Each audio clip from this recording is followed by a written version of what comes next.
दोस्तों, आज इस वीडियो में मैं ये बता रहा हूँ कि कुछ लोग जो अंध भगत हैं, किसी ऐसे गुरुओं के चक्कर में हैं जिनके मूछ ना दाढ़ी, ऐसे के चक्कर में हैं जो खुद जेलों में हैं और उनके अंध भक्त बार वाले भक्त कहते फिरते हैं जी गुरु नानक देव जी भी तो जेल में रहे थे, गुरु नानक देव जी भी तो जेल में रहे थे, ऐसी बातें करते हैं। पहले इनसे तो मैं ये कहना चाहता हूँ, क्या ये मुछ मुंडे जो लोग हैं जो गुरु बने फिरते हैं, क्या ये गुरु नानक देव जी की बराबरी करेंगे? और दूसरी बात, गुरु नानक देव जी किन परिस्थितियों में जेल गए, ज़रा वो सुनिए। प्राण संगली में लिखा हुआ है। जो प्राण संगली है यह कबीर बीजक से भी पहले की है और बाकी कबीर के पुस्तकें तो कबीर बीजक से बाद लिखी गई हैं। या सुनिए प्राण संगली में क्या लिखा हुआ है। ये बताया गुरु नानक देव जी जब दिल्ली की ओर गए तो वहाँ उनको मर्दाने और बाले सहित उनको गिरफ्तार कर लिया गया। क्यों गिरफ्तार कर लिया गया, इसमें बताया गया है। दिल्ली के तख्त पर उस समय सिकंदर लोदी बादशाह था, जिसका कायदा था कि जिन साधुओं में सिद्धि और करामात न हो उनको बंदी खाने में डाल दिया करता था।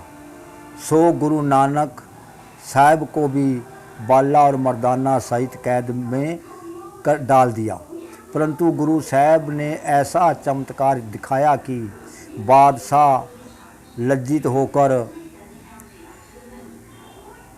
उनसे क्षमा मांगी और उनसे उपदेश लिया।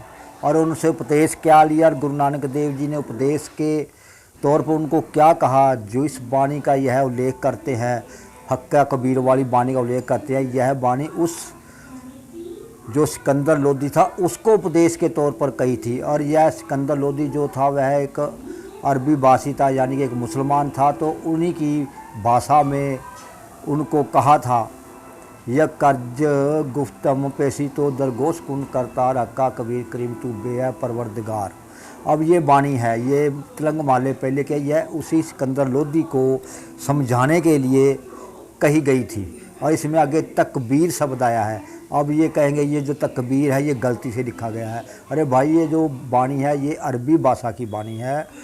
यह वाणी को अगर हिंदी में ट्रांसलेट करेंगे तो इसका मतलब कुछ और निकलेगा, क्योंकि ये अरबी भाषा में सारे के सारे शब्द जो हैं अरबी के हैं। और अरबी को हिंदी में ट्रांसलेट करोगे तो कबीर का मतलब महान या बड़ा निकलेगा। इससे ये मतलब नहीं है कि जो कबीर है ये ही, इसमें कबीर जो लिखा हुआ है तो ये उसी कबीर के लिए लिखा गया है जो भक्त कबीर था।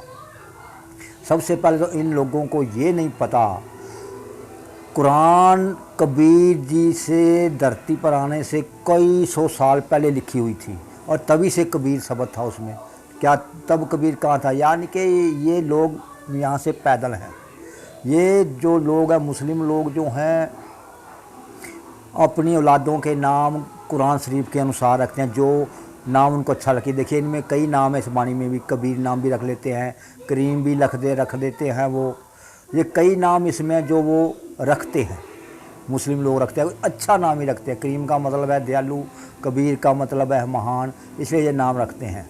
यानी कि बुरा नाम जो जिसका अर्थ गलत हो, नाम कभी नहीं रखते, ना मुस्लिम में, ना हिंदू में, ना सिख में। अब इसका मेरा मतलब बताने का यही था कि ये लोग कहते हैं कि गुरु नानक देव जी भी जेल में रहे, तो वो जेल में क्यों रहे, किस लिए रहे, ये मैंने आपको बता दिया। एक बार फिर बता दूं कि दिल्ली के तख्त पर सिकंदर लोदी बादशाह का राज था। उसका कायदा था कि जिन साधुओं में करामात या सिद्धि ना हो उनको वह कैद खाने में डाल दिया करता था। अगर सिद्धि वह दिखा देते थे, अपनी करामात दिखा देते थे, उनको छोड़ देता था। इसी तरह गुरु नानक देव जी ने करामात दिखाई और वहाँ से रिहा हुए और साथ में और कई साधुओं को रिहा करवाया। तो इससे सिकंदर लोदी ने माफ़ी मांगी गुरु नानक देव जी से। फिर गुरु नानक देव जी ने उनको यह सत्योपदेश समझाया, यह यक अर्ज वाला, ये जो तिलंग महल्ला पहले का है। बस ये वीडियो इसी टॉपिक पर थी कि गुरु नानक देव जी जेल क्यों गए।